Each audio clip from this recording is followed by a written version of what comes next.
All right, look, here's a wild tour story. I was in Dallas, Texas, you heard me? So I've been going crazy doing this crowd surfing stuff ever since I was on tour with like Macklemore and Murs. You know, they put me on crowd surfing. So, you know, people like me, we don't really, especially in New Orleans, we don't really be with all the crowd surfing stuff. But I'm a crowd surfing junkie. So I do it almost at every show. So I was about to crowd surf in Dallas and I jumped out, I think I was at House of Blues, and I jumped out there in the crowd and they started to part like the Red Sea. Like they must have not known you supposed to stay there and catch the artist. So as they start to part, I'm like, oh, I'm about to break my neck. Like I got so scared. Everybody started parting. Bruh, I really felt myself. I had to be like 12 inches above the ground. I was literally about to hit the ground, and the angle I was at, I was like, I'm definitely gonna break, you know, my spinal cord on this jump.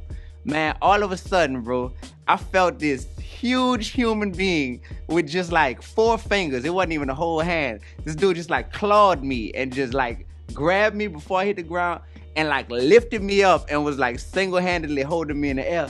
So I'm looking at it. Finally, you know, a few seconds later, I jumped down. So it's my man, Anthony Trolliver. He is a power forward for the Sacramento Kings. NBA player, right? I guess he lived in Dallas, so he was out in Dallas at the time. He a big fan of mine and my dog. That was my first time meeting him though. The reason why we so cool, oh no, that was my second time meeting him. Yeah, he came to my concert, his first concert that he came to for me. Man, this dude was like, D, I saw you was about to take a mean plunge. So that dude literally, bro, with like one hand, this dude single hand. You know, I ain't that heavy, you know what I'm saying? I'm a little slim. So, man, that dude grabbed me, literally saved my life, bro. Like I can't even laugh at the fact that I was probably gonna be paralyzed or break my neck or something. It was bad, but I was, you know, every crowd has always caught me, so I had no reason to think anything different. So when I crowd surf, you know, my back is like, there's nothing that's gonna break my fall, you know what I mean? And man, for like 2 seconds, I was like, yo, this about to be horrible for real. So my man's caught me, single-handedly caught me. So shout out to AT, Anthony Trolliver. So here's a funny celebrity moment. A lot of times people say that I look like Chris Brown with dreads, right?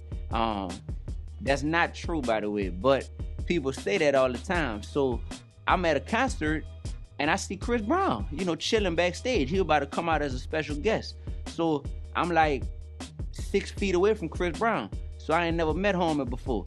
So I said, man, let me go introduce myself. You know what I mean? So I went and introduced myself, dapped him off, whoop-de-whoop-de-whoop. And that was it, just real quick. And I dipped. Then I said, man, I need to tell him what everybody says. So I went back to him. I said, man, you know people say I look like Chris Brown with dreads. And he bust out laughing. And then he looked at me dead serious. He said, you don't. Yeah. I almost like to say like, nah, dog. Like, I got this over here. You ain't me. So that was funny. But he was cool, you heard me.